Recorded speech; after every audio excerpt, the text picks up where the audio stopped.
Fambere gari kainya gume pa Epworth.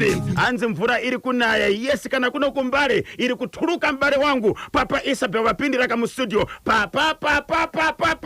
Hoza Friday, hoza weekend, hoza mpela viki. Icho kwa di muri ya Zimbabwe ndiri mukadime kufamba mukadime kufafedza. Rega ndingokuzivisa zvimwe muri ya Zimbabwe zvataka batatiri mukadime kutendera mukadime nyika ya Zimbabwe kuti tizokuzivisai. Chinoi muri sei. Mangwana tinenge titese. Tiri kupindira. Tichipfapfaiza. Yes. Tichikudzidzisai zvinodzidziswa. Yebo. Mari yenyu mufana kuiziva. Imimi muchibvunza okamibvunzo. Pano pamunenge muchida kunzwisisa. Nokuti mari irozoshandiswa nemi munotenderwa zvakare kubvunza. Ndiso waridzive mari. Exactly. Muri ya Zimbabwe rega ndikudze. Ndine nyaya yakaitika mukati menzvimbo yekwachiota. Kwachivichota. Right. Vana kuna mbuya vaigara nevazukuru vavo vana vatatu. Vari vana 2 vanakomana. Vana ava vane 15 zvichidzika pasi. Form 3, Form 1 negrade 7. 1 mwana wemwanasikana. 2 vana vevanakomana. Last year muna December mwana wemwanasikana akamborwara chirwere chakarwara. Mwana akabvunzwa namai vake akati gogo amai vemwanasikana havana zvavakataura vakangotora mwana wokumubvisa kumba kwamai vavo ndobva vagara naye. Izvezvi unyoro huno vanakomana vaviri ava 15 ne14 years vane kurwara kwavakaita vakaendeswa pane imwe kliniki iri mukati panyemba apo ndokuzobviswa ipapo vachienda kuchipatara chihombe ndokutorwa nadokta. Dokta achibva abvunza. Dokta abvunza vana ava ndobva vati gogo zvakaona richakuudzai. Asi mbuya ava vakatorwa nemapurisa Vakasungwa. mushure mekunge dokta ati aiwa hatina zvatinogona kuita polisi isati yaziva. Ndine nyaya yepa Epworth, Epperton Park, Dombo raMwari, kwastebogwena. Po rikiti bvu. Mwanakomana ne 14 years ndokubva ashaika. Ndichazokuudza akashaika sei. Vari kumakuva vakuda kunovika. Pava paita munhu abudirwa. Zvikanzi mirai. Pane zvatsipikwa. Pane zvaitwa pamwana. Munhu kazi akabudirwa. Vurai coffin. Pachibva paita mumwe munhu akati mukavhura coffin achataka kuvhura coffin acharohwa nemheni. Ndokuzovhura coffin mushure mokunzi taakushedza mapasta zvikanzi alright vhurai zvenyu.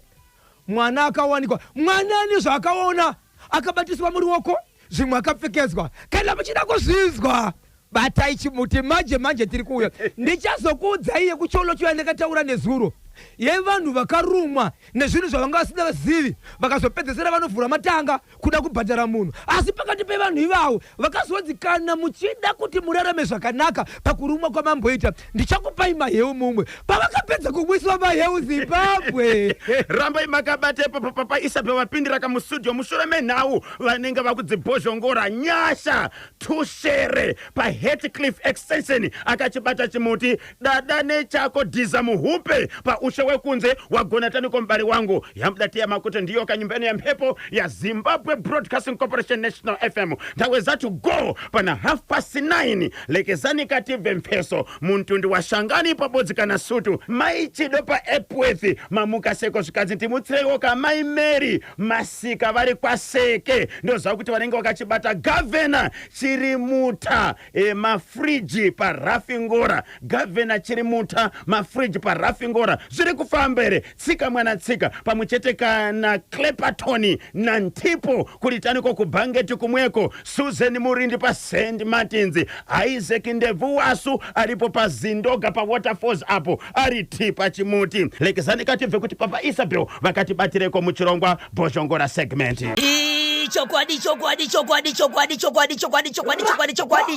muri ya Zimbabwe. Ungopfunzira vosangu chirangu. Asi chokwadi chiripo muri ya Zimbabwe ndechekuti ndiri kuda zvifambira vosangu ndiri pasi pamvuri wa mzukuru wa sekuru. Mwana ndiwe kubereka vendiwe ndiwe kudimba ndapota ndiwe kugowa Zimbabwe. Sandiri kuona pano ndiri kuda muri pakasimba kana ndichitaka simba inoreva kutaka simba chikonzero akasimba saka zvakasimba ndinoti wakasimba hane dumbu Maswengerera papi kona mzukuru matenderera sei ndirakuza kuti kudi kana muchireketeka na dhango tindimurani pansoma roe pano kuti rikiti vaudze kuti muri kuona Monya repa kanyemba boda posi alongside Monya repa gokwe keda munhu wakatsuka godesi rikiti bu ayaya oh yo hapana chitindo panoda chitindo hapana chitindo Joshua hapana chitindo panoda chitindo, hapana chitindo Joshua. Hapana chitindo panoda chitindo, hapana chitindo Joshua. Po rikiti vo. Hoza Friday. Hoza weekend, hoza mpela viki. Friday 20 March 2026. Tinte murani. Ngoniti Friday. Yes. Kushungobva chikobva basa chete. Vakuenda kuna mafaro. Yeah. Asi tichenda kumafaro ngatiziye kuti tina upenyu nomangwana tinoita. Tisarasika kana kuzokangana chikonzero. Upenyu unofana kuenderera mberi uchienda mune zvakanaka Zimbabwe. Zimbabwe rikanifana ngotanga mukoma KB ndapinda panzvimbo. Ndine nyaya yandiri nayo pano. Yandatumwa kuti ndipindure. Nokuda kuti utekwa kana kuti utungamiri. Vari busy vane zvavarida kuita. Vachazouya asi ndambotumira shoko. All right. Kune vana vari mumagwaro ekuti varida kunorejista kuchikoro kuti vanyore, asi aunyori usina kurejista. Pane shoko riri kuitika muzvikoro, ranzi rimwe shoko richadarika nepandiri richisvika kuvakuru, vakuru vozoona nyaya yakamira sei. Asi shoko randiri kutaura iri riri kubva nevakuru. Honorable Minister, torerai moyo. Iri nyaya yekuzvikoro. Kune vana varifana kuti varejiste, vakatoisirwa deadline rekunzi kusvika musi wakati mwana wese anofana kunyora bvunzo iri anofana kunge akarejista. Ndizvo chaizvo. But pane pano pari kushandiswa vabereki kana kuti vari kubirwa kana kuti vari kushunguruzwa nenyaya yekuti havazivi, but ndatuma kuti ndipindure vanzwe. Chii chiri kuitika? Zvikoro zviri kurambidza vana kuenda kunorejista. Vana vechikoro pama grade 7 kuti vanorejista, vari kurambidzwa kurejista. Asi marambidzo vari kuita ndeaya. Kune vabereki vamwe vasati vapedza kubhadhara maschool fees. Umwe anogona akabhadhara mamwe materms, kana kuti akabhadhara half, kana kuti ane mari asina kubhadhara. Kana kuti pachikoro pakaiswa nyaya yekunzi pane bhazi riri kutengwa, vabereki vane mari dzavanofanira kubhadhara. Kana kuti pana kuvekeswa chimbuzi, kana kuti pane nyaya yakaiswa pachikoro ichinzi pane mari dzofanira kubhadharwa, but school fees nezvimwe akabhadhara. Kana asina kubhadhara mari iyoyo, ari kunzi kana usati wapedza kubhadhara school fees, kana kuti mari yebhazi, kana kuti chimbuzi, kana mari yakati iyayi usati wapedza kuibhadhara, hatisi kutenda kuti ugorejista. Hausi kukwanisa kurejista nokuti uchine chikwereti. Uchine chikwereti. Inzwai shoko randauya naro. Zvikanzi izvo mari yekunorejista kuvana voda kunonyora ava haizi yechikoro, imari yesimseki. Ichokwadi? Haizi mari yechikoro yedhimasa, haizi mari yepachikoro pako. School fees ndio yepachikoro pako, iyi ndiye Zimseki. Kana abhadhara ari kubhadhara kuZimseki, asi kana ane chikwereti pachikoro, garai pasi nevabereki, vana varejista, voita payment plan. Hatina kuti vabereki vasabhadhara chikoro, chikoro ngavabhadhare, but mwana ngaanyore. Mwana ngaaende kunorejista kuti akwanise kunyora. Zvikanzi headmaster kana chikoro chese chiri kuti mwana hasi kuzorejista, iye akabata mari yake yeZimseki. 1, muri kukanganisira Zimseki. 2, muri kukanganisira mwana wechikoro. Saka maheadmaster ari kuita zvise izvozvo vane mhosva. Mashoko aya ataurwa nani? Ataurwa kubva kuna Honorable Torerai Moyo, Minister of Primary Secondary Education. Tobva ipapo zvakare kune zvikoro zvakazvimiririra maprivate vasina center number yekuti kunyange vakadzidzisa gore rese, but mwana akwanise kunyora ari pachikoro ichi, vanoenda pane zvimwe zvikoro zvine macenter number. Inzwai zvavari kuita mukoma KB. Chii chiri kuitika? Vari kuita so, mwana akabhadhara school fees, ane mauniform, ane zvakakwana, vanobva vati kuvabereki, isusu panapa hatina center number, tinoenda kuchikoro chakati, hongu makabhadhara mari dzese, kana muchizviziva kuti kwakanzi mari yakati yekuti kurejistai mari yakati, but isusu kuti tiende kuchikoro ichocho toda 500 US pamwana, toda 300 US pamwana. Maprivate school vari kuita zvinhu izvi. Havana center number yekuti vana vanyorere pachikoro. Vanoenda kunokumbira zvimwe zvikoro. Asi vari kuti mwana ngaabhadhare $300 kana $500 kuti anokwanisa kunyora. Apo mubereki gore rese akachibhadhara maschool fees, kuti achiende kokobva ati hazvina mhosva mwanangu, ndashaya mari, chigara zvako komba, achaenda kupi mwana? Apo mwana ikodzero yake kuti adzidze. Okay, ngatidaiso babesa pepe. Sezvo makwanisa kutaura na Honorable Minister Torerai Moyo, vakati taurai muri yeZimbabwe kuti ndo mamiriro akaita zvinhu, ivo vachazouya kuzokomenta kuti kana vafree vese vane matambudziko avasangana navo, vane vana vari kurambidzwa kuenda kunorejista kuti vakwaniseka kunyora bvunzo dzavo. Ingotumirai WhatsApp message. Ichokwadi.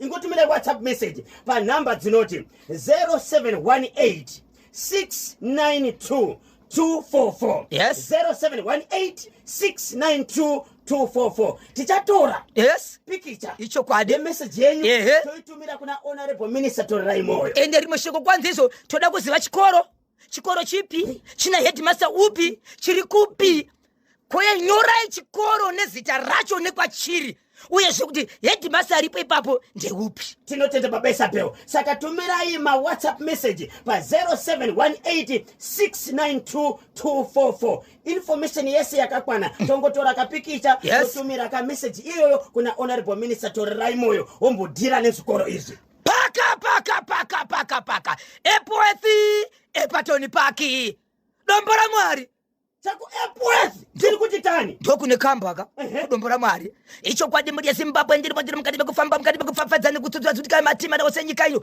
nyaya ndoda kutaura pana pamuri yeZimbabwe inyaya yakaitika ku Epworth epatoni. Kana vari pa channel mukazoenda pa channel muchanoona video ipapo vanhu vari kumakuva nezvanga zvichiitika kana zvandapedza kutaura panapa. Inzwai Zimbabwe, kune mwana komana ane 14 years okuberekwa. Mwana uyu agara ane chirwere chemafits choti anombodona pasi time ozodi ozvitakira nezvakanaka zvine nguva achirwara chirwere ichi. Zvazoitika muri yeZimbabwe nezvekuti aitodya hake masipageti ndobva dzipwa ndokutanga kukosora munhu ndobva adona munhu aibvafa. Mwana komana uyu aigara nani? Aigara nambuya gogo amai vani? amai vababa. Okay. Zvanaro mukoma KB inzwai. Mwana kuchipatara mwana afa. Mwana indiswa kumochari. Obviously polisi yanga vanayo. Mwana dzuka akatodresswa mune zvakanaka aiswa mumba kuti azoita sei azovigwa. Auya kumba Zimbabwe. Mwana akabva akageziswa kudara sezvakaitwa. Ari mukofini make vanhu vanoita port viewing vauda kuenda kumakuva. Inzwai Zimbabwe nyatsobata nyaya ndiri kutaura izvi. Vanhu vaona mwana ari mukofini haana kubudiswa. Mutumbi unotakurwa wakaendeswa kunzvimbo inovigwa vakafa kumakuva. Vanosvika ikoko but vachiri pamba Zimbabwe ambuya vaichema vachiti dai vanhu mukasachema zvenyu ndini ndadya ndega. Saka ndichatumaniko. Ndinda ndega. Saka ndichatumaniko. Vanhu vanoenda kumakuva nemutumbi. Vanosvika kumatumbi muri Zimbabwe. Pane mitemo inonzi, pane vachataura, pachaitwa munamato, kana pachitaura shoko, mutumbi wazovigwa. Vari kumakuva ikoko mumwe munhukadzi wechikadzi ane ukama nevanhu ava. Tugu mhepo yabuda. Pane kutsipika nezvakaitwa pamwana. Mwana hafanira kuti avigwe. Mwana ngatariswe pane zviri paari. Vanhu vanoda kuvhura mutumbi. Ambuya vanoshedza nezi kuti angotanga kusvika pakunovhura coffin acharohwa nemene. Vaya gogo nekutaura kuti musacheme ndadya ndega. Achatanga kusvika pacoffin vanhu vakati aiwaka vakomana ka shedzai mapasa kana maprofita. Shedzai vanhu vauya pano vakomana. Toita sechikwadziro tikaviga mwana uyu nezviri kutaura pamhepo iyi tichoita mabasa kakawandisa. Ngatizive zviri pamwana tisati sei tisatamuchengeta. Nguva yakataura zvemapasa gogo anotasika akarohwa nehana zvikanzwa kuti ativhura izve. Vanhu vanofamba vanovhura coffin. Vachivhura coffin vari kumakuva vari kuwana mwana akapfekedzwa kuno rimwe ruoko maringi maviri mapengo tu rimwe ruoko rokabatiswa kamuchairo kadiki. Ndobva zvabudiswa mapengo achibva abviswa muchairo achibva abviswa muchairo ukabva wapiswa mapengo zvikanzi ndapota musapinge mapengo unzai kuna mapengo wangu nagogo ndobva mapengo wawo mwana achibva avigwa. Mbuya ava muri yeZimbabwe muprofita tenero chiwiripo muprofita mukoma KB. Saka mawani atizi muri yeZimbabwe veukama nevamwe vari kushevedzera chiti Zimbabwe nyaya yakafanana neiyi munoita sei? Amai vemwana vari kupi? Amai vemwana variko. Asi mwana aigara nagogo. Aigara nagogo. Baba vemwana vari kupi? Baba vemwana variko zvakare. asi mwana aigara na gogo pakaenda kunotorwa mutumbi kupala ndiani akaenda kunoona mutumbi uchipfekedzwa kusanganisira baba vemwana nedzimwe hama vakaenda kunotora mutumbi vachibva vadzoka nawo ende ivo vanoti pakauya mutumbi kunoko hauna zvawakaita wakanga woitiwa zvese kudhara ende vari kutoshaya kuti nguva yakapfekedzwa mutumbi mabhengu nekubatisa mutsvairo inguva ipi ndopatodaka kubvunza babesabheo nokuti vehukama vanoenda handiti vanoshedzwa kupala kuti nguva dzakati tinenge tine chisevhisi mouya mutumbi woita sei wogezeswa chisevhisi musimuka moenda kumba mosvika kana uchirara mumba mutumbi unorara mumba wakachengetedzwa handiti panenge pane vanhu vanenge vai kusvikira mutumbi wazoenda kupi kumakuva nguva yakapfekedzwa mwana ndoiri kushaya vana kuti akapfekedzwa nguvai mutsvairo wakapinda nguva yemukofini kweyo mabhengu wakapfekedzwa sei nokuti bhengu kusimudza ruokoka wopfekedza ende pane pandandatikanganisei pandati muprofita ndeimwe nyaya zvakare vamwe mai yandichaya naye pachihota ava mai ava havazi muprofita vakazvimirira ndigogo vakangomirira panyaya musikuru wavo ndiani aunza nyaya pachimuti hama kusanganisira vana tete vemwana vakati tiri kuvhunduka kuti mabhengu ayo zvaadzokera achazoenda futi kupi ende vakavapa mabhengos gogo vaitaura pachena kuti musacheme ndadya but ndichatumani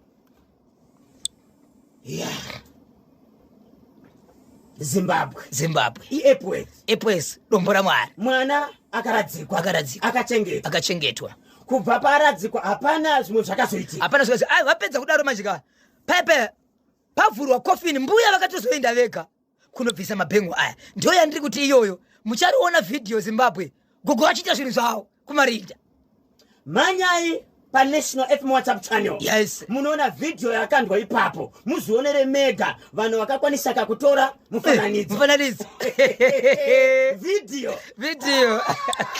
tiri kukumbira kana muchinyora mamessages kuno nyorai kuti zita rechikoro ichi nderipi chinowanikwa kupi uye dambudziko ramuri kusangana naro nderipi kana pasina information yakakwana hapana kubetserwa unokwanisa kakuitwa handiti chikoro chedu chiri kwakati zvakamira so kana ivo vachitarisa message yo vanotoziva zviri kuitika yes aiwa katinotenda 10:15 ndopafika nthawe pale manje baba Isabel baba ngavatore mabhengos vanokanda mudziva ndiani anotora mabhengu ndiani achenda unotora mabhengos okay regai katinzwe kuti vanoti kudini hanzi ndakachibata chimuti ndinonzi Avoni Nyemba Dema Growth Point mubobho okay village tinotenda kuri seko ikoko hanzi ndakakubatai kuti JKB na Bosho icho chekuEpworth chandivhundutsa ndabva ndafreeza ndabva ndafa itaipfwa kuti mumashasha yese ndinonzi ambassador tinashe gotora pasoromio abva afa abva tinashe wafenda unakufa wazoramba uchinyora sei kumberi wafa baba Isabel ndiri kubatwa naanonzi iye Martha Makubaba Miss Makupe kandi mai Makupe sukanzi morning Bosho na KB mbuya avo vanoda kurohwa panorwadza chete havadi kusekererwa but kurova manje amironi nzira muri kushandisa ndeyepi nokuti mukazongorova chete akomana wemabhandi vanokutorai ukanda mukati nokuti kurova imosva ichokwadi ndizvozvo atibvumirwe kutonga tega atikotendere kutonga tega yes KB na Bosho pamba apa panotodaka muprofita zvinhu zvibviswe izvo vanhu vachapedzwa nechemberi iyo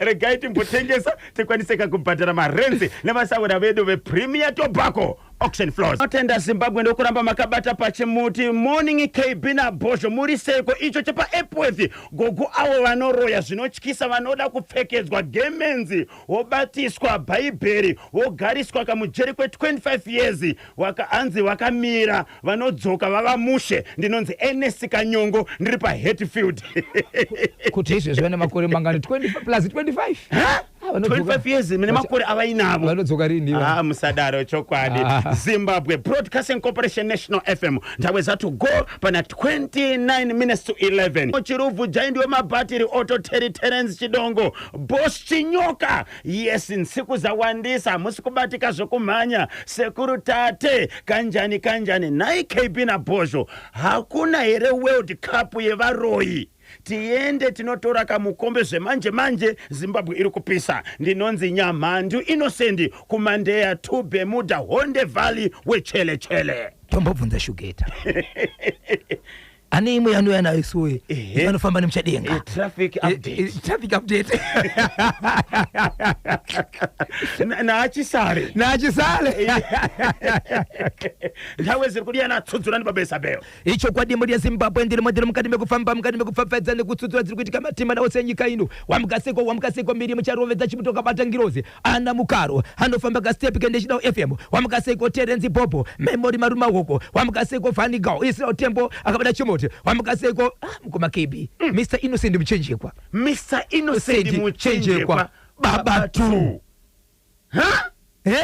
naye baba tu kwakanaka aiwa pamochete nalo kadhiamuroiwa chiri kuitika tikati musilingi here muchibagi here vari pai iso chibagi chakura apa chibagi ka amuchibagi azvide because chaoma ukakota mapasi Achina kuti wisi. Baba tu muri pai. Aiwa budikira baba. Even Chiremba. Da commander. Asi baba Simba chinomakwana ni tokumaka ireso. Kwa Bishop Mchairo. Bishop Mchairo. Idema. Iseke. Hallelujah. Wamukaseko sekuru majira chimoti bakabata wamukaseko maikireki pachaoma pachino yapo matsamba kubaba bisma kupe chimotoka bata wali patusaka papo wamukase chengetai masara anomushezera iye Madam Boss iti ndimusimba kumbeza maitairo Timothy Mpopeli all the way from UK wamukaseko Mr. Chelsea Chuma varipo pambere ngwa ipapo wamukaseko Boss Madiro amukaseko Maivesha Lendete tapiwa tapu singwelere itai mutema shamba mutu wamukaseko itai nyegete wamukaseko Timothy Mpopeli wamukaseko zvakwewe washeda Mofela Clever takawira pa epaze Isaac Mungaze ari pachiota ipapo wamukaseko wameseke Isaac Ndebvu wasupazindoka pamuchena mdzana Star Given vakabira chimuti ari pazindoka ipapo Poka mapindira papi cholocho ucholocho vakiti yebo nyaya ndakataura mukoba KB ndeyekuti kune vanhu vakadana munhu kuti veduwe tapera zvatapera toita sei nekuti ari kutipedza hatimuzive vanhu vakafa kana munhu afa tese tinenge tichichema tese tichibatana maoko tese tichiungudza saka patinofamba tinenge tichingonzi muri kupedzana paukama ipapo muri kupedzana paukama saka vese vanenge achichema hapana anenge achifarira toziva sei ari kutipedza vakomana madhara akaramba akati isusu zvinosungisa munhu afane kunongedzwa uroyi saka isusu ngatingomirire Mwari vanonamatira matai vari kumadzimu udzai vadzimu vachatibatsira vechidiki vakati vakomana tikateedzera madhara tinokuwara ivo vakaita mhuri kudhara isu tichive diki onai izvo tiri kubva kuruviga mwana komana achangoroora ane mukadzi ari pamuviri kana mwana wake chaiye haana kumbomuona ndobva watsvaga mona ndobva nosvika tinotora shoko kumadhara ndozvatafunga zvikanzi kana mune mari dzacho itai zvikanzi no problem matsvaga munhu watsvaga munhu aita 2 days asina svika chikonzero kwaanga ari kwaibva nekwavari kachana 2 days rechi3 apo nhonga vakamisa vachinzi musaenda vanga vakuitana zve zvokuti ada kuenda ndiye apasimukike saka munhu wese akangogara chikoti wama ndingangodzi ndini pamwandisirika akada kungosumuka kunzi ndini angoita maminitsi asiponze aendaka atizaka vanhu vobvadzoka right munhu asvika munhu akanzi zvatiri kuda pana pa isusu toda kuziva munhu achibati ndichaita mhiko dzangu pano dzokuti munhu anofanira kuti abude pachena ega tobva taziva tese vanhu vakarara usiku hwese pane zvanga zvichiitika kunosvika mangwana makuseni hapana chakabuda amai apo afanira vaunganidza mari nosvika kuba 2000 US yakaunganidzwa mari toda kuziva munhu ari kutipedza mari ngaibude zvaibva taziva taziva munhu wedu munhu achibva ati munhu ndiri kuzviona but ndiri kuona kuti apa peri 3 days maitiro andaita nokuti munhu uyu pachake iye pamakataura nyaya iyi anga ari busy kutaura nenganga dzake nekusimbisana saka zvimwe zvendaina nazvo panapa ndiri kutaura zvinhu zvakafanana nezvimwe zviri kuitwa but ndiri kuudzai kuti hapaite 3 days kana muchida ndingatotuma kana umwe wangu adzokere kumashure anondivikira zvandikuda but tiri pana after 3 days ukanzi chitori nemazuva tiri pana paisusu kana usingazive hapana kwatiri kumhanya makulaya hapana chatiri kukupa ese hapana chatiri kuita sei chatiri kukupa even mari yefiwo yangadiro zvikanzi tidzorere mari yedu vanetsana paya yakati alright but zvinhu zvandachikuudza ndizvo chokwadi kuti after 3 days panobuda zvinhu panapa mukoma KB munhu achibva atonzi tipe mari yefiwo tikakupa kusvikira adzorera mari yefiwo akuda kuenda ndokutosvika senga asvika kugedhi ndobva abvisa bhachi ranga akapfeka ndobva adzoka muyanzi zvikanzi asi mandibata zvisina kunaka I'm not happy handisi kufara inini maikwanisa kuti dai musina kundipa mari henyu but fiwe musina kunditourera semunhu afamba asi after 3 days inga mune manhamba ende hama yenyu kwamanditora munondiziva amuna kundibata zvakanaka vamwe vanga uchitomwaka ipapo vakamirira zvichaitika vanga kutoshedzera kuti aiwe palibe chinziwiwapo sosiwe ndiusosiwewe achibva adzoka achibva azunza jaketi riya papa musho chiro kaungana papasati pabuda munhu ka vanhu vakumira kuti vaviri vakamira apa vatatu vakamira vamwe vari totaurawo kuti hazvina kubuda hazvo but tomuziva ndinhengi vamwe vachiti honai munhu auya asina dhiri uyu baba makajambwa veukama vega munhu wese airumwa paangari but chakanitsa ndechekuti vanhu vaizunza hembe but hapana munhu akaona chakaita sei chakamuruma achipedza kudaro zvikanzi amusati maita amutadze kundipa mari yangu vanhu vakaruma mukoma KB kusvikira vanhu vaita kuungana komana chidika chidzira komanaka ngatipe munhu mombe panapa zvikanzi mari yangu inini inoda mombe 2 asi ndakuda mombe dziripo 3 asi zvakadaro handisi kurega kuzoita basa renyu handitori simba rekuti imi makuruma but basa renyu ndichaita sei ndichaita but ndakabata mari mumaoko vakamhanya vanhu mukoma KB zvikanzi mombe ndodzidii kwandinobva ini kuti ndakana ndi 300 kilometers apo ndiri kuchorocho saka hazviite ndida mari yangu mombe vakatengeserana mombe vekoukama vega ipapo ngwekunotsvaga bhaya inetsa vakatengeserana mari ikabuda ipapo ichibva ipiwa mano but mukoma KB chenzwai vachipedza kudaro vari mukati mekurumwa imomo makatozobuda mumwe manje akabva ashevedzera kuti sorry regai ndikuzisei veukama munhu wamanga muchisora uyu zvaanga achiita zvinhu zvanga achibata zvese ndanga ndichizviona but pane zvandanga ndichitoitawo inini nokuti kwandakatora simbi dzangu idzi ndaitozviziva izvi zvakamira sei saka pese panga achiita zvinhu izvi muchimusora paye ndaitoziva kuti murume ari kuzama but ndine kumwe kubvika kwandanga ndichiita saka ndarumwa ndofunga marumiro amuri kuita asiwo marumiro andiri kuita inini but asati aita izvozvo manjeka asati ataura izvozvo vanhu vakazonzi kuti mugume kurumwa imimi mabhadhara mari yangu ndine maheu andoda kukumwisai ani zvaakaita iye ndobva apa vanhu maheu vanhu pavakapiwa maheu ndopanga kudura pefu vachiti hembe yandikapfeka ndiyo here vamwe achitonzi aiwa musachinja zvenyu hembe dzenyu dzitori dzitori right hapana zvandaita izvi ndokuti musarumwa but uyu munhu manje anga achipedza vanhu uyu ndiye munhu asina kubira kurumwa angachingorumwa ndiye angachingorumwa achibva azoshedzera kuti vakomanaka mese matori right regai ndikuzivisei ndiri kuramba ndichiruma ichokwadi nguva isi ndiro zvandanga ndichizama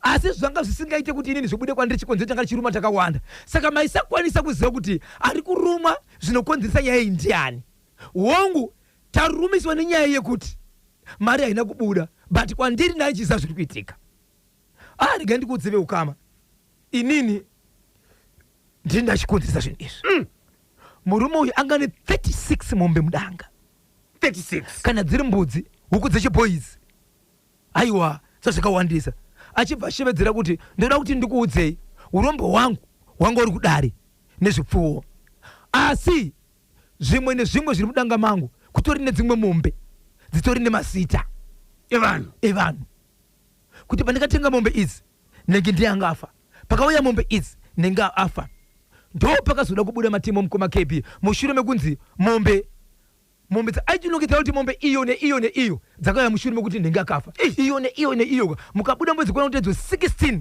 dzine vanhu vanokwana kuita 4 vakafa veukama ndo pakazoda kubuda matemo ipapo veukuru vakapinda vakati no apabudiswa matemo panapa saka izvezvi vanga uri mukati mekutaura kuti toda kuti tizive kuti idzi dzakasara mudanga dzimwedzi hadzina chokuita here nevanhu uyezve toita sena yemukutani mukutaura but iye akabva taura achiti panapa ndine pfuma yangu yandakagara ndaita sendiri kunobata zvinhu izvi but pandakanotanga kunobata izvi ndo pakazofa vanhu ava. Saka imimi kana mchida kubhadharwa ndiri mangu mabhadharira ndinoita munonditora henyu toenda kune vamwe vakuru kuchibva kwanzi izvo sabhuku vedu varimo munomu nokuti chitiko pachakaitika ichi sabhuku akashevedzwa. Saka vamirira kuenda kwani kwamambo kuti anotaura kuti iye but iye vanhu vaitotaura zvakati kana uchienda kwamambo zvakare unokubhadhara kwakuita nokuti kana uchinge wabvuma kuti une zvawakaita mushure mekurwara nekufa kwevanhu mambo unotaura mashoko ekuti wakatosvibisa nzvimbo. Saka iye akanzi iye vanhu vachibva vati kumubatsiri wachona aibatsirawo hatikwanisi kuenda kwamambo tichitaura tega nekuti takakushevedza tikazivisa vakuru venzvimbo tiri muno tasheedza munomu tinokwanisa kuenda newe. Akaramba akati handikwanisi kuramba ndinoenda nemi ndosvika notaura zvandakaita inini asi handina munhu undikanongedzera ndicho chada kuziva. Iye akataura kuti hamuna kundinongedzera but ndazotaura ndega nokuti zvakaitika umu zvakamboitika nevanhu vakawanda but pakazopiwa vanhu mayeu iye ega ndikasara achita sei achirumwa. Vamwe vakati vakunopisa hembe vanzi musapisa hembe dzenistoribo. Vanhu vakazotsvaga mubatsiri kuti auye pamusha apa azobatsira kuti mumhuri iyi vanhu vangani vanga vafa vanga vashaya. Vanhu vanga vafa nokona kuita ivo 4 but vanga vafa nenguva yakateverana zviya zvokuti pamwedzi wega wega panogona kufa vaviri kandi panogona kufa umwe 1 mwedzi uchitanga mumwe pachetwa. Nguva ndo yakavanetsa uyezve nemazera aifa. Pakati pakomana zvinhu zvinokuenderera mberi. Dzimwe dzenguva kuti vanhu muchingosvika kumba kuti totsfonda kunzi munhu manga munai parufu uyoyo angodona afa. Iye nyakubuda padecha uyo kuti ndiye akamara kurodza anangu vantu vaiti ndiani mufamilia umu ari mugurupu remadzibaba ana baba inde family ina na baba 3 vasara. Okay. Inde murume uyu munhu ane zvinhu zvake asi kana anga ane zvinhu zvake sei akazoenda kunotsvaga amene kuti vanoda kuwedzera mukoma kebe vanoda kuwedzera cholocho vanoda kuwedzera 0713938538 0713938538 kana 0789600748. Kune avo vanokwanisa kakutumira mamessages tumirai pa WhatsApp namba inoti iyo 0718692244 0718692244. Kuita kudiana ziri kuita kunyanguta na mbali wangu a minute to 11 hoza Friday hoza weekend hoza mpela viki Papa Isabel Papa Pati yes hey Friday vanhu vari kutsvaga cash otsvaga mari dzawo vanhu vari kutsvaga mari ende nenzira ipi tiri kuti isusu aiwa regai kuenda kunoba uyai pa number 118 yes. Harare Street na Albion panonzi pa Premier Betty na Bozho. Vanhu ngavashande kuromba hanzi unoraisa vasina mhosva ndinonzi Maikero pa Glenview pa area 8 Bozhongora. Hanzi vanhu ngavashande nesimba kuromba unoraisa vanhu vasina mhosva. Icho kwari mukoma kebe unorisa munhu asina mhosva ko kana anga ane mari munhu uyu ko akazonoromberei. vanoda kusimbisa kuzadzisa pamusoro pezvakaona ko imbotsvaga kuti paukambowana izvozvo wakatanga woite yes sure ungati mombe iyi ndakazowana ndaura yakanyemba hapo iyi ndikanyemba iyi ndi Bozho iyi ndi Bozho ndikanyemba kune Bozho ndi Washington ayo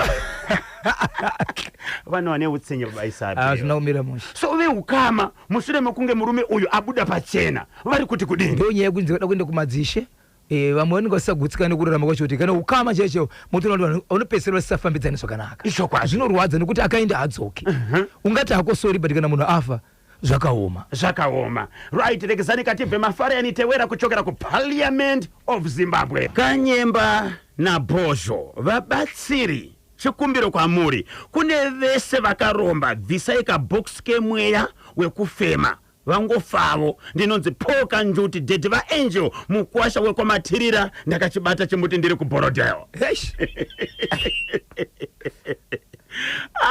Vabatsiri chikumbiro kwamuri kune vese vakaromba bvisai kabox kemweya kekufema vangofavo ndinonzi Paul Kanjuti Dedi vaangel mukwasha wekwamatirira paBorodale. Kuri seko kuBorodale nhasi 13 minutes past 11 vapindira vasawira vedu veRoy Ino Solatech 11:15 Papa Isabel fafaidzai tsudzurai kwapaidzai tendemurani chinango. Icho kwadimbo ya Zimbabwe ndiri mukati mekufamba mukati mekufafadza nekutsudzura kuti kamatima nose nyika ino tinenge chifamba muri ya Zimbabwe wamukaseko timu rekabada chimote wamukaseko timu rangu repa golf mu F11 hayi vanenge kubada chimuti imomo mune vakomana ngaitamba draft ipapo umwe mwasingatambi anongotamba muromo chete anowina nekuruza asi atambi ukamuti utambe atambi asati ngachigogona akabira kunze ari mu AP11 wamukaseko Jenford Chari pamwe chete na Cecilia Banda pamukanda Butsu wamukaseko Gogo Kikito Mai Ellen wamadhuve special pachitungwisapo mamukaseko ma Ellen wamukaseko maitafadzo chinyama kubinga ko abosi zvemunyati chimutima kabata mukoma wangu mwari ndewe vanhu wese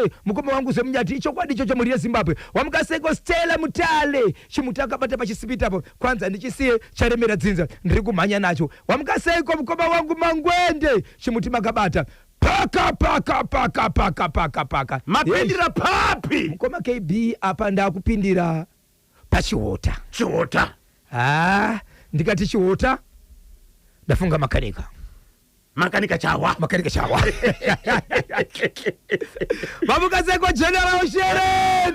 General Tondera iri maunga General Shereni vari kusekerera ukaona chioniko kusekerera mumweya ariko kabata mukoma KB nyandutara pana paketika kwa chiota inyaya inorwadza inyaya inosowesa kwa chiota mukoma KB kune nyaya ndikwa Sabhuku Kashesha Chief Chiota Sabhuku Kashesha Chief Chiota nyaya yakaitika ndiye kuti kuna amai vaigara nemwana wemwanasikana ari mukomana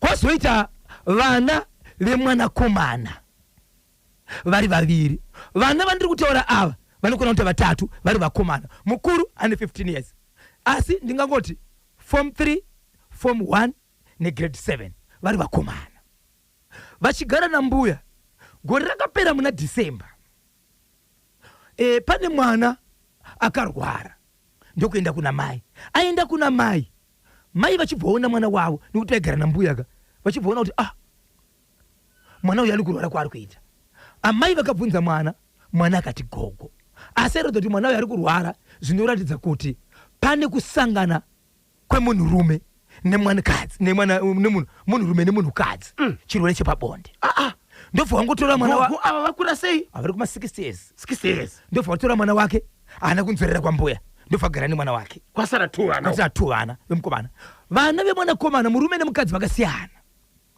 vana vana gogo ava vana ava ndikutanga kuperezeka muviri ndikutanga kuita sei kuratidza kuti vari kurwara izvezvi vana ava vachibva vaendeswa pane imwe kliniki iri kumahuse kwako kliniki inonzi Nyembanzvere Clinic ndio iri padhuze nevanhu ava Nyembanzvere Clinic ndiri kufamba nevanhu vari kwachiota muzive kuti atibike kliniki munoiziva ndenywe vakaenda paNyembanzvere Clinic vaenda paNyembanzvere Clinic vakati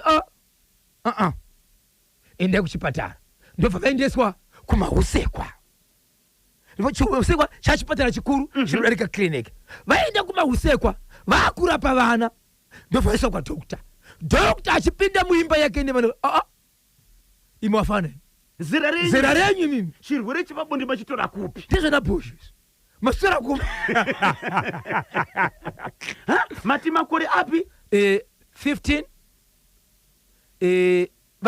mukuru ndiane 15 vamanodzika pasi form 3 form 3 form 1 negrade 7 ndo makore evana ava ndobva kutofonwa polisi ichibva yashevedzwa ndobva yasheedza mai ava mai vachibva vabatwa mai ava kana singakanganise vakaenda kukoti kuswera zuro vaenda kukoti kuswera zuro asi vari mudare redzimhosva vari kuramba nyaya yekuti nyaya iri kutaurwa nevana ndiite sei andiizive asi kumba havasati vadzoka mungaziva here kuti zvirwere zvepabonde izvo chirwere chepabonde chakaonekwa chine vana ava ndechipi zita racho nemanje achina kubudiswa but vakomana vanotoziva kuti kavakangotarisa kuti izvi kana zvichiwanikwa pamutezo zvinorevei vese vari 2 vana vese varipo 2 vakawanikwa vanazvo tongoti vese vari 3 ende avo ekupedzera kangoonekwa kutanga kupera muviri kusvika vazoendeswa kuchikliniki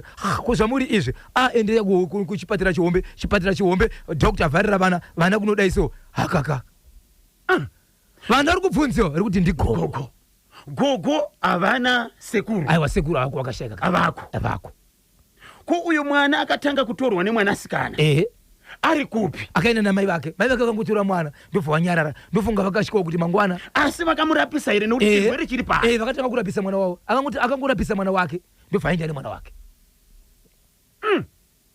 Ndiani aunza nyaya kuchimuti? hama dzevama ndozaudza nyaya kuti dzavambo tikada kuzvitaura mangwana tinonzi tatenda botso. Zimbabwe tibatsirei pakaipa ende ndo panada kutaura pai mukoma kepi mai vandiri kutaura nezvava muprofita iwo gogwa vari muprofita kudaro vagari vemunzvimbo vakushevedzera kuti kwanzi mafariro anoita vana kuenda kunotamba kumba kwamai kwagogo vana nje vemunharaunda so vanhu havachazii manje kuti zvinhu zvakaitwa kuvana vavo chete here ava vana vaivaenda kunotamba ikoko vamwe vana vanosvika kutaura hakuna here vamwe vana vari munzvimbo izvi vakaitwa zvinhu izvi nekuti vaende kunotamba vachingoti munzi wedenga munhu waMwari.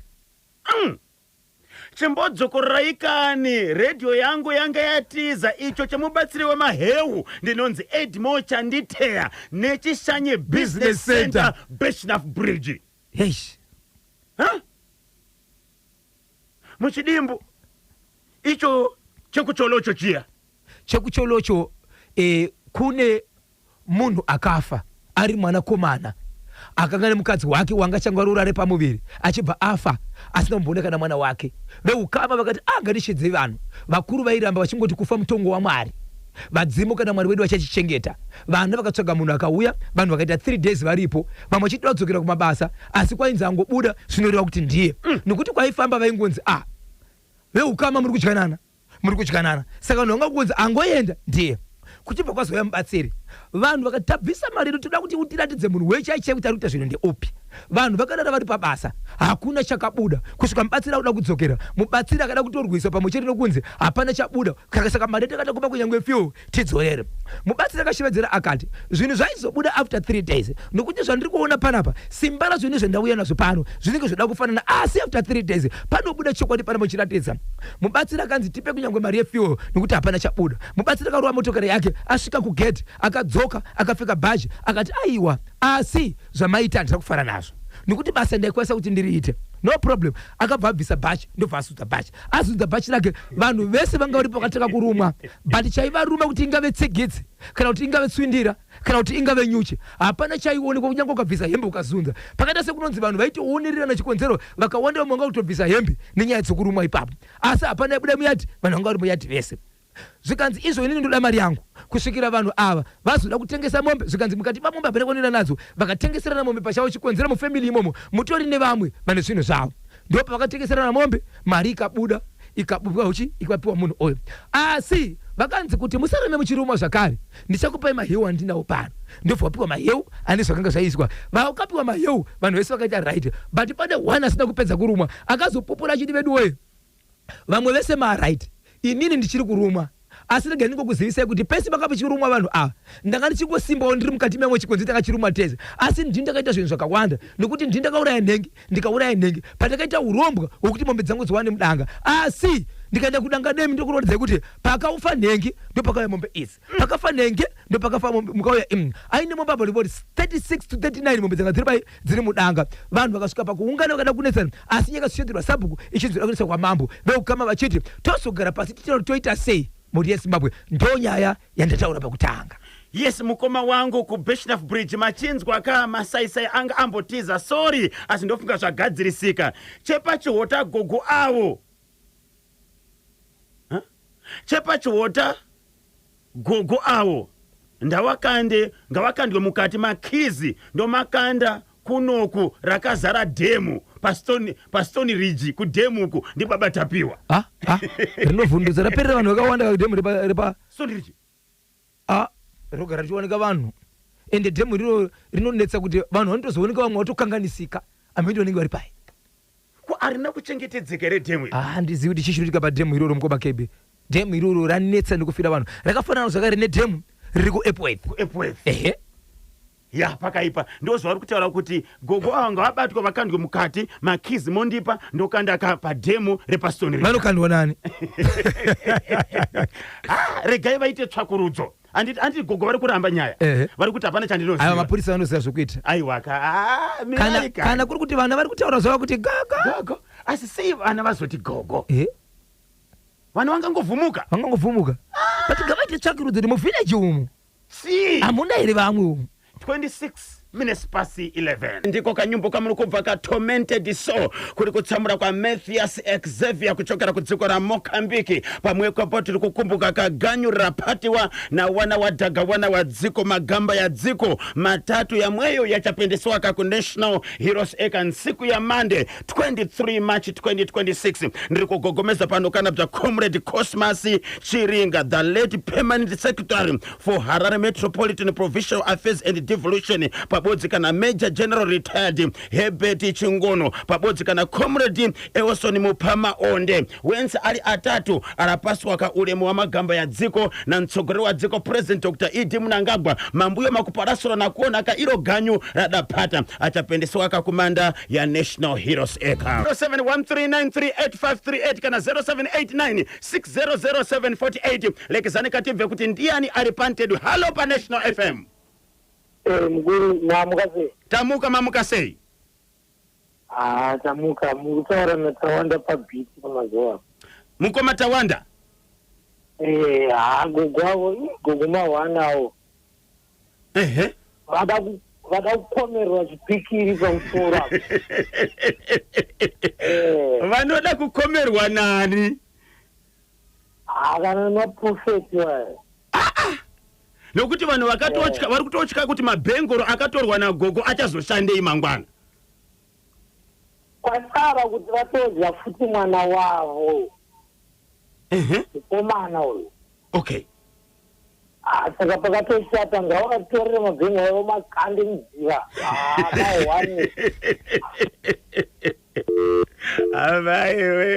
Yes, rekesane kandi kupaseni kuti mitambo irabvinwa dzuro. Kasolaga Premier Soccer League match day number 3 iramaratani Thursday 19 March 2026. Bulawayo Chiefs versus Dynamos ku Babafield Stadium. Bulawayo Chiefs 0 Dynamos 2. Kuzati Manika Diamonds iratendimuliwa na Scotland FC ku Gibbo 3-0. Manika Diamonds 0 Scotland FC 3. Rangers College yakarowaka Agama Kurofaro 3-0 zvekare. Musakangana kuti mitambo yeKasolaga Premier Soccer League iri kuenderera mberi. Match day number 4 Saturday 21 March 2026 ndimangwana kawe. Simba Bora versus Highlanders kuWadzanai Stadium. Capes United versus Hard Rock ku Rufaro. Chicken Inn versus Ngezi Platinum Stars ku Babafield Stadium. FC Platinum versus Tel 1 ku Mandava. Sunday 22 March 2026 Moz FC versus Bulawayo Chiefs ku Ngoni. Scotland FC versus FC Hunters ku Rufaro. ZPC Kariba ichavina na Manika Diamonds ku Nyamunga. Agama versus Dynamos ku Wadzanai. Monday 23 March 2026 Rangers College versus Triangle United ku Rufaro. Ndio ka minango ya mitambo ya match day number 4 Kasolaga Premier Soccer League. Munango panteni. Hello the show. Wakwatika 0713938538 kana 0789600748. Hello the show FM. Ona network yacho manje. Edzai kufona zvekare pa 0713 938-538 kana 0789-600-748. Lekezani kati yese kutakura munango. Hello pa National FM. Mkoma kebina bojo. Ziriseko mkoma wangu. Bobo mabatukwa na Baba Simba Addington. Baba Simba tibatsirei. Awambuya ende vanoroya zvisingaiti ende vakuti kuda pachena ndovega vakaja. Saka atinomuza kuti mkoma kebi uroi unopedzwa neuroika. Pari kudiwa vanhu vanoroyawo futi vanokwanisa kuvakomera chipikiri zvavo nemukomana wewe. Bodzi vakuti varega kuti ndakadya ndini muzukuru ende ndova kutodya ende vachadya mumwe mwana wavo futi. Saka aripo here achabvuma kuti ndini muroyi saka cherega ndivakome. Aiwa afane kubuda pachena manje anofana kungouya nerweseri ungoti kuti ini ndokwanisa kuvapfudza mbuya. Asi zvinoita here kuuraya munhu? Uraiwa fea ngoma kebi. Ani usiku. Atington Mpwanya. Uraiwa fea. Saka muri kuti veukama voita sei? Veukama ngavafambe kune vamwe vanokwanisa kuvauraya vambwisa nemushonga. Zvisiri zvekuti vanonoponda kana kucheka ba. Vanotsvaga munhu anokwanisa kuvauraya semaurayiro vakaita mwana. Handiti vakadya mwana uyu. Tiri kuziva kuti zvinorwadza zvakaitwa nagogo asi tofana kudzosera here chitema. Chitema hachidzorwe but oneka manje uyu mwana akatofa kamanje ko muridzi wemwana achati kudii akurwadziwa nemwana wake. Zvinorwadza ndimazvo iyo gogo vapenyu mwana vari kutaura ndakadya ndini. Okay, regai tinzwe kuti vamwe vanoti udini mukoma Addington Mpwanya. Aiwa ndatenda mukoma KB. Maita basa Zimbabwe nakutetekera akakwanu KB Kanyemba Bonzo na Bozhongora. Todzoka zvakareka musi weMonday. Regai katingotora kamutereri wakumalizira kukupedzisira halo pa National FM. Halo mukoma KB na Bozho. Zviri sei.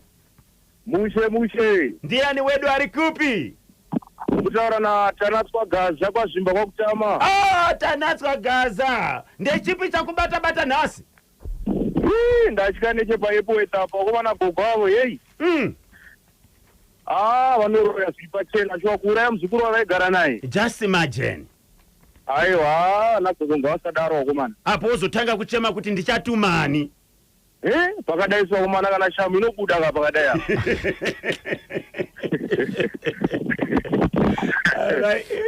Ingoskeresa vaviri vatatu. Alright, ndoda ngokwaza gogo wangu andinawo gogo Muzende, ndokwaza mama wangu anonzi Mary Muzende, ndokwaza mukoma wangu anonzi Desmond Muzende, ndoenda kuMpumbu ndokwaza mama wangu anonzi Tendai Muzende, na baba wangu anonzi Robert Munemo, ndoenda kuBhoyera ndokwaza baba wangu anonzi Trust Gaza, nemunina wangu anonzi Junior Trust Gaza, ndokwaza mama wangu aripo pamashops pamakumbe, nongokumbiwa mudedho masandi nawo katatu. Rekutanga nderekuti Robert Munemo.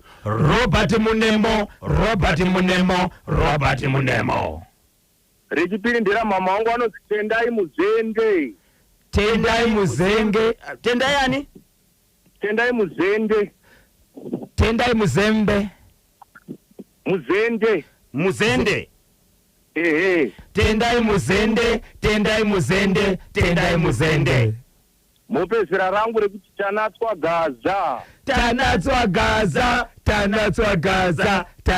Gaza. Rikiti bvu. Musakoshiwe kuti maWarriors ya Zimbabwe arakokiwa kakuti aende kuBotswana kumweko kwari kunyanganirwa kakuti aende akabvineka mitambo ya 4 Nations International Tournament. Yes, maWarriors eZimbabwe vakakokwa kakunyika yeFrancistown Botswana ku the 4 Nations International Tournament kutanga musi wa 23 kunobata 31 March 2026. Apo kunenge kune nyika dzinosanganisira iyo Zimbabwe, Botswana, Zambia pamwechete ne Malawi. Tinovashuvira karombo rakanaka maWarriors edu eZimbabwe. Minnesota ndopafika nthawe pale manje. Motivational quote of the day mafara yara vida yara chikungu tiri kumapasuwa kana coach Brian Ngosi ari kuti bviribenyi nakuti tense tiri kutakwira pansi padziko tinita lini bvirafanana muntu wense arankonde wani teezera. Bviribenyi nakuti tense tiri kutakwira pansi padziko tinita lini bvirafanana muntu wense arankonde wani tewezera. The irony of life is that we are in the same class, but no matter how much we compare, there is no way we can submit the same answers. Each person is on their own path and they can only paint their unique picture. The irony of life is that we are in the same class, but no matter how much we compare, there is no way we can submit the same answers. Each person is on their own path and they can only paint their unique picture. Kunyangwe zvedu tose tiri kurarama panyika hatigone kuita zvakafanana. Munhu wese ane nzira yake yanofamba nayo. Ndiyo ka motivational quote of the day kuchokera kakuna coach Brian Ngosi. Nasi day number 79 of 2026. Kwasara 260 286 days kuti gore ripere tiri muwiki 12 of the year. Musakangane kuti nhasi i-World Storytelling Day, World Storytelling Day, uye nhasi i-International Day of Happiness, i-World Oral Health Day, pamwe chete kane United Nations French Language Day. Ndio mamwe emazuva, right? Ndio mamwe ezvinhu zviri kucelebrate kwaka muzuva ranhasi. United Nations French Language Day, World Oral Health Day, kuziva pamwe chete kane kuremekedza utano hwemazino mukati mankamwa umu. International Day of Happiness, yes, munhu wese anofanaka kuti afare, achibwidike, ajambe. Uye World Storytelling Day, nhasi ndio kapari kupera ka chirongwa conclusion of the 29 or 30 days yokuita se yokufasta yeRamadan, ndio pauri kupedza ka nhasi. Saka vanenge vachipemberera kubudikidza kana kupedza ka chirongwa chokufasta ichi. Saka nsiku ya lero unoka parabvira wanda bviri kuitika pansi pensi padziko. Saone maanswers ari kuyapana pazvikanzi ndi atenda chinks ndinonzi Addington Pwanya ndiri pakuwadzana. Okay, rega katitsvage kuti zvikanzi nditami moyo, more blessing kutadza ushe kwachiri mumanzi. Shashiu ndinonzi tinotenda dofo ndiri padombo shava. Nditami moyo ndinonzi Innocent Nyamindu kumande ya Honde Valley. Tami moyo ndinonzi Sinikiwe Mtombeni outer United Arab Emirates. Wow, hanzi ndi Nashizim aiwaka. Nashizim ndi watatanga kuridza, tikazoridza kakambo aka ndikati ndianiko, asi ndiri kuona vakawanda vanenge vari kuziva zvikanzi Kanyemba na Bozho ndi Nishatizi ndinonzi Brawale pachisipiti. Ndi Tami moyo ndi Nashizimu ambassador Nashigotora. Okay, rega tinzwe kuti vamwe vanoti kudini ndi Amara Brown ndinonzi Ganet chakuchichi kuguruve. Ndi Shashiu ndinonzi Anesu. Alright, rega katitore mukana uno kuti tichingamidze ka live pa National FM muyenzi wedu Makadiniko. Tinofara munofara here. Makuwa mazita akawanda, sorry here. Akawandisisa. Atenda chinks, zvikanzi ndiani? Shashiu. Okay, Amara Brown, Tami moyo. Mungadaka kusangana nemuri yeZimbabwe. Mwaudza kuti ndimi ani. Makadi muri yeZimbabwe, so honored to be here. Zita rangu ndinonzi Tami moyo, mwana wekwa moyo. Hoza. Tami moyo. Tinokugamuchira pa National FM. Awandofara kuva pano. Thank you so much. Okay, so who is Tami moyo? Tami moyo muimbi, a young lady from Zimbabwe. Zvemakore ngatsiyane nazvo. Asi ndiri muimbi, a guitarist, a performer as well. Awarded so many awards, a NAMA award-winning artist. I have other accolades to my name as well, but zvipo zvese pasocial media but ndiye musikana Tami moyo ndiri muimbi. Mataura kuti muri guitarists. Yes. Unorova gitare ripi? Acoustic guitar. Acoustic. Yes. Ende musambo wa Tami moyo unonzi kudini? Unonzi Afrofusion. Afrofusion. Maramba ni makore. Asi makatanga kuimba zvegore ripi? Ndakatanga kuimba muna 2005 professionally ndichiri grade 2. Ndine 7 years. Huh?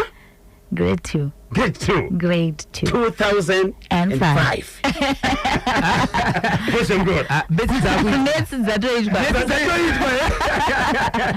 Okay, kusvika izvozvi 2026. Yes. Tami moyo ane ma-albums matamba refu mangani? Tami moyo ane ma-album 4. The latest one inonzi Royalty. Zvichireva kuti umambo wangu. Okay. As a queen, and anenge achiteerera wari murume umambo wako semurume. Take ownership of your birthright. Yakabuda pa platforms angu ese, pa YouTube, pa Spotify, pa Apple. Is doing very well. Yakaita debut at number 2 on Apple International charts, which is exciting. And pana masong akawanda anonakidza pa album rangu inonzi Royalties number 4. Zimbabwe, kana mune mubvunzo kuna Tami moyo makasununguka ingotumireka pa 0718692244. Okay, pane message iri kuya pano zvikanzi KB and Bozho. Tami moyo ndinomufarira zvokuti ndinonzi tinotenda dofo ndiri kudombo shava. Waita kuti no, love you so much. Okay, une 4 albums. Yes. Okay. Chii chakapaka kuti upinde mu music industry utange zvokuimba izvi? chekutanga ndangutenda Mwari nekunipa chipo chavakandipa, then ndakutenda vabereki vangu vakanikurudzira kuti ndirambe nchiita zvandinogona kubva ndiri grade 1 kuma 5 years. Munongozana mai vaingokuimbisa, hama dzikauya vaingoti mwana wedu anoimba chimbomuteererayo. Then kuchikoro taikurudzirwa kuita maactivities maextracurricular ekujoinawo kwaya. Ndibva ndatanga kuimba ndiri mukwaya ndiri grade 2, but ndaimba ndiri musenior kwaya ndiri grade 2. So ndakabva ndangodiscover kuti I have a very deep love and a very deep passion for music with the support of hama dzangu nevabereki vangu. So I think that's what inspired me to sing. It's not easy. No, it's Music not. industry. No, it's not. Wazvigona sei kusvika pari zvino? Hakusi kugona kwangu at all. Hakusi kugona kwangu kana kuziva kwangu. Kune vari kumusoro kudenga vanoziva zvavakandipawo, chipo chavakandipawo. I don't credit anything to my own work, but ndangotendawo vandoshanda navo. Okay. Kubva kune management yangu vanondibatsira kuita put everything together. Vabereki vangu vakambova management yangu kwenguva yakareba as well. So yeah, I think kungova neteamwork, kubatana, kusangana, tichifunga, tichisa musoro pamwe, funga out what's the next thing we can do. Just working together as a team counts for so much in the music industry. Okay, Yeah. Bulawayo, blues yakaterera. Zvikanzi my favorite artist. Okay, I am Tanaka Mberi in Kobulawayo. Tanaka, zviri sei? How are you doing? Kunjani Kobulawayo? Wow, zvikanzi Tami Moyo ndinonzi Kagudaire in Mozambique. Wow. Huh? Thank you so much, all the way to Mozambique, Tinokudai. Thank you. Okay, let me read this. That lady voice, bra, riri kundichkora ndinonzi Sabu kutamba woga MD transport. Maita basa sabhuku zvinotendwa. Okay, so Tami Moyo ari kuita mashows here. Tami Moyo ari kuita mashows, definitely. I'm very excited for one that's happening this May. Tinenge tiri paZambia apa. You are going to Zambia? Going to Zambia. Which part of Zambia? Lusaka. Lusaka. Yes, and Navy. Kune show ya Davido, so I'm one of the acts that are performing there. Yeah, but there's a couple of festivals we're doing locally as well. But Independence, I patent to test my details. They say I'll put a page pangu nonzi Tami Moyo TAMY. Masho obo, we are muti supported. Tinofara kukuona, tinofara kukuimbira performera izvo zvamunoda, just come through. Right. Yeah. 10 minutes to 12 ndopafika nthawe pari manje pa National FM. Okay, regatinzwe zvanzi okay, pashandiswa zira kuti mupfana uyo. Okay. Mupfana unogona uyo. Keep the fire burning. Thank you. Petros Pamagolis. Thank you, Petros. Thank you so much. We love and appreciate you. Okay. Naitami, uri kuona sei upenyu hwako hwekuimba in 5 years to come? Anonzi ani isi Sinikiwe Mtombeni outer United Arab Emirates. Yes. Obviously, nongosiya maoko aMwari. You can only do as much as you can. Just give it your best. Ramba uchipa vanhu zvinonakidza. But I hope that the music will be beyond borders by the time. Yatinosvikawo 5 years. Tinenge tisachangotaura zvekuti Tami Moyo ari kuimbira muri muZimbabwe chete, but muAfrica yacho yoyo. Yes. And globally to go on some of the biggest stages in the world. And I know God will make it happen. So, definitely. So National FM is the biggest radio station iri kutrenda in Eheka. Zimbabwe. Tiri kuda kuti patiri kuita mashows 2026 Tami Moyo auyewo achiperforma nokusangana nevateereri. Zvinoita here? Zvinoita. Tishedzei ka 5 ka 10 zvese tinouya. Whoa. Okay, so pama albums awaita, pama songs awabudisa, your best song ndeipi? My best song inonzi Moyo Wangu. Moyo wangu. Inonzi Moyo Wangu iri pa album inonzi Royalty rabuda iro munoriteererawo, but song iyoyo inotaura zvakadzika zvepa moyo wangu. Okay. Kune vese vaya vane moyo, munhu wese ane moyo kunzeko. Song iyoyo. That's the song. Tisati tairidza, unokwanisa kurova acapella. Yes. If you are ready, take it over please. Moyo zamaita nongoita chibaya. Oh, daiwaziva pamire. Zungutang daiwaziva pamire. Oh, daiwaziva pamire. Mirei, oh, mirei, mirei, pa mirei, naiwaziwa pa mirei. Whoa.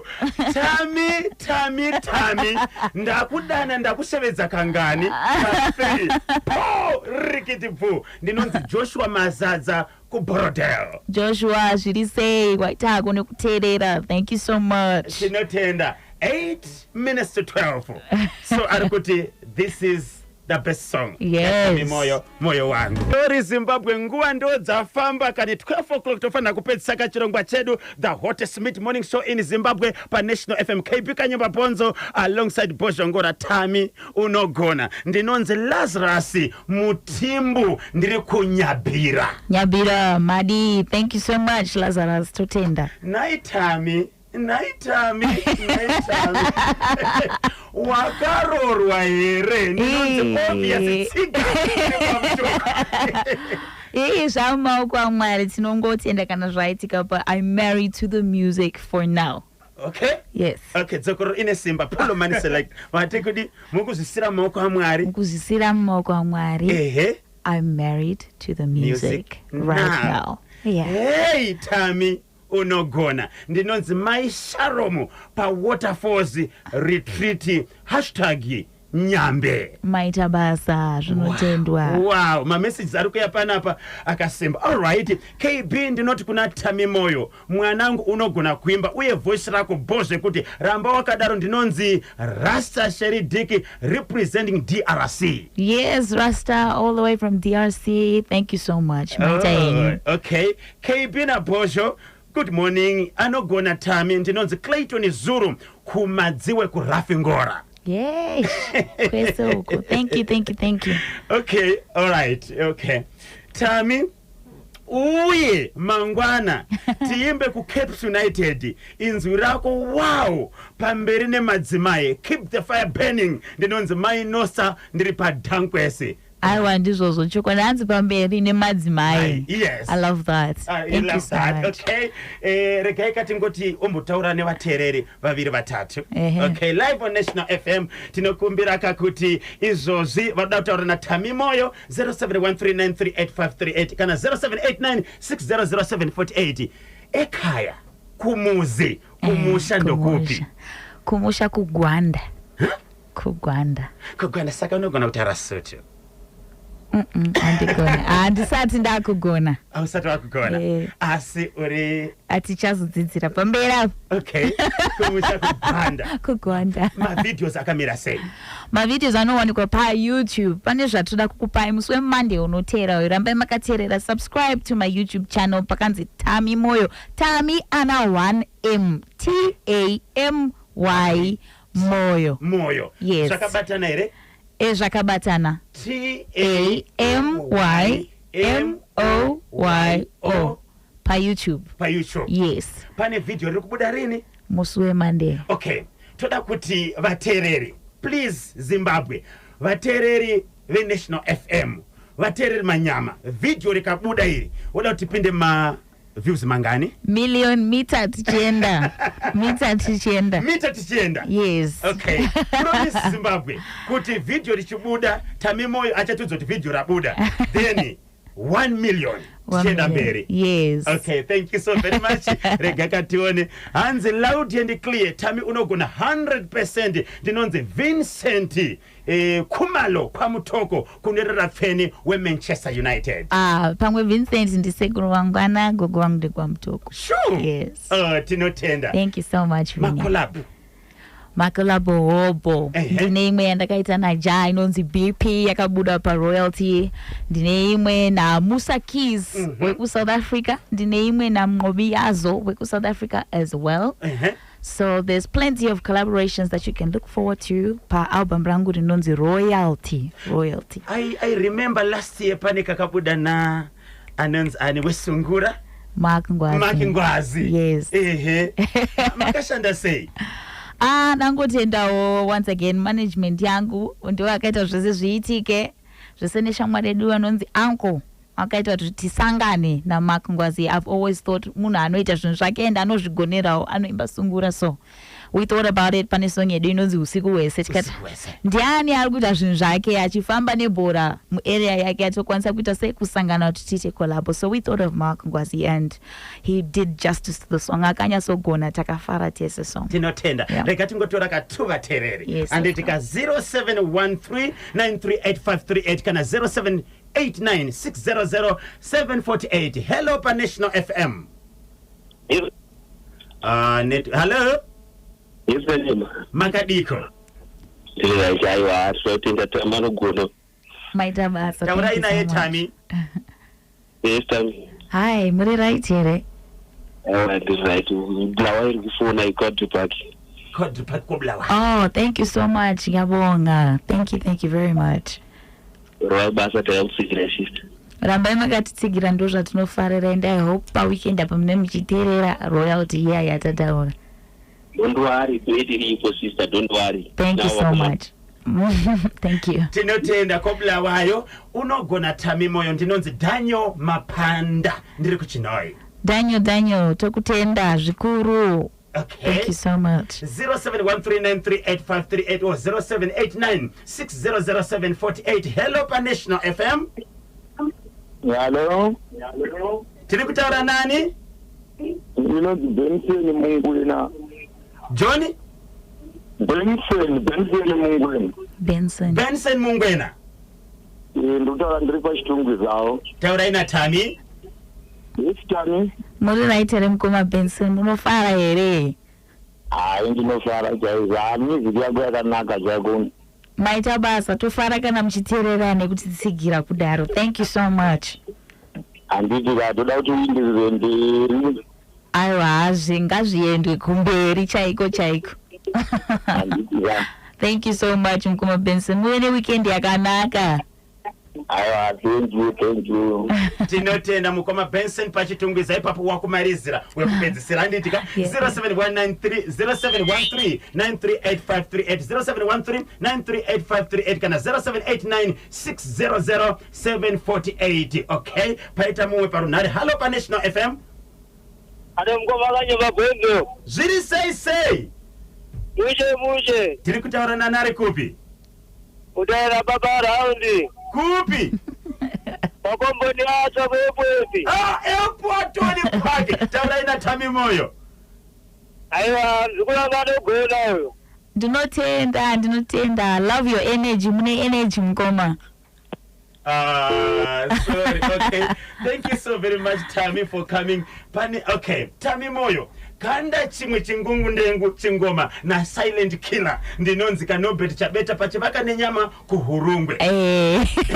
Aiwa zvichaitika pamberi apa tinenge chiteerera tine song yedu inonzi Mamero.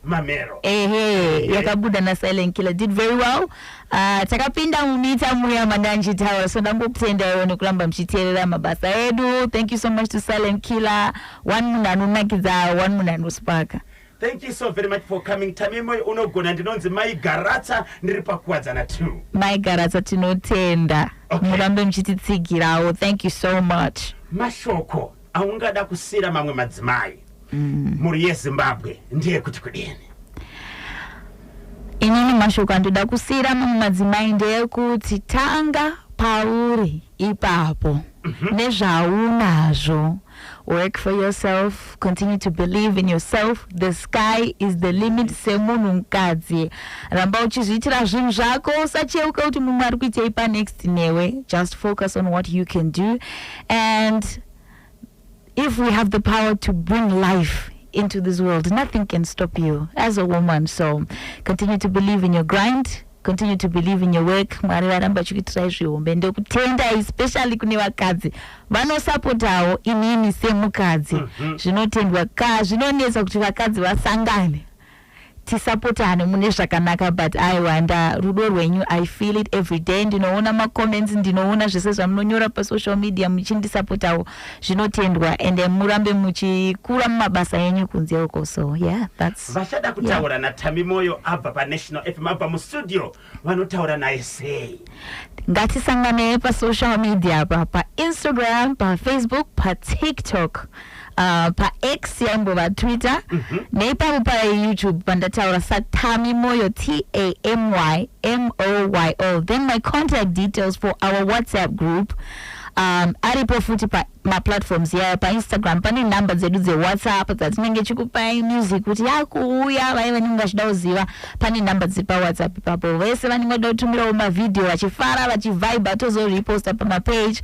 The number is up pa Instagram yangu, that's Tami Moyo TAMYMOYO.